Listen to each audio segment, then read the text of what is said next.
Next question, identify the correct expression. बघा departmental not departmental PSI mains 2017 by leaps and bounds correct expression ओळखायला सांगितलं.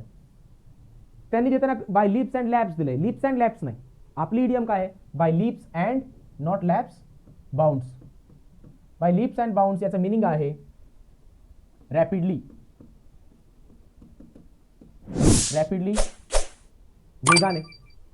Odds and evens ते काय सम आणि विषम काय खेळ चालू आहे का? ऑड्स अँड इव्हन्स, ऑड्स अँड इव्हन्स नसतं, ऑड्स अँड एंड्स असते बघा, ऑड्स अँड एंड्स. किथ अँड किन, किथ अँड किन बरोबर आहे परंतु स्पेलिंग चुकवलंय. किथ अँड KEEN नसतं, किथ अँड KIN अशा प्रकारे. मग किथ अँड किन या इडियमचं मिनिंग काय? आपण म्हणतो ना आपले जवळचे संबंध, जवळचे रिलेशन्स, त्याला म्हणतात किथ अँड किन. त्यांनी चुकवलं कशा प्रकारे होतं बघा, किथ अँड किन बरोबर, किन तर उच्चार तर सारखा आहे, हो पण वापरलाय KEEN नाही KIN. ओके, KEEN किन म्हणजे काय असणं, इंटरेस्टेड असणं. इंटरेस्टेड इन, इंटरेस्टेडच्या नंतर इन हा प्रेपोजिशन येतो, तो सुद्धा लिहून घ्या. Interested in something. आणि मग किथ अँड किन या इडियमचं मिनिंग असतं क्लोज रिलेशन्स, क्लोज रिलेशन्स. मग आपले ब्लड रिलेशन्स असतील, आपले जवळचे फ्रेंड्स असतील, जवळचे नातेवाईक असतील, हे जे संबंध असतात याला आपण किथ अँड किन म्हणतो. ओके, ऑड्स अँड एंड्स म्हणजे काय?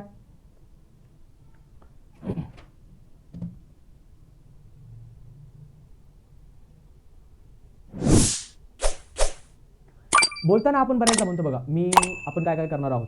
आपण म्हणजे जसं फिरायला जाण्याचं आपलं ट्रिपचं जर नियोजन असेल तर आपण काय म्हणतो, आपण महाराष्ट्रामध्ये कोकणात जर जायचं म्हटलं आपण मालवणला जाणार आहोत, मालवण नंतर राजगडला जाऊयात, त्यानंतर इकडे जाऊयात, आणि इतर जे काही लहान मोठे ठिकाणं आहेत, इतर इट्सेट्रा, ते सांगताना आपण बऱ्याचदा शब्द वापरतो मिसेलिनियस, म्हणजे संकीर्ण, इतर गोष्टी, इतर बाकीच्या गोष्टी. मग त्याच्यासाठी आपल्याकडे शब्द असतो ऑड्स अँड एंड्स. ही इडियम मी तुम्हाला एक्सप्लेन करतोय. ऑड्स अँड एंड्स म्हणजे काय म्हणतो आपण, संकीर्ण, इतर गोष्टी. इंग्लिशमध्ये याच्यासाठी एक शब्द आहे मिसेलिनियस, MISCELLANEOUS, मिसेलिनियस. आले का लक्षात? बाय लीप्स अँड लॅब्स नाही, बाय लीप्स अँड बाउंड्स म्हणजेच रॅपिडली. ऑड्स अँड इव्हन्स नसतं, ऑड्स अँड एंड्स असतं, म्हणजे इतर गोष्टी, मिसेलिनियस थिंग्स.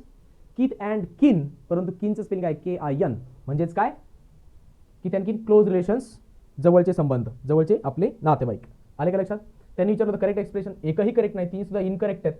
हा इनकरेक्ट आहे, हा इनकरेक्ट आहे, हा इनकरेक्ट आहे. None of the above is correct.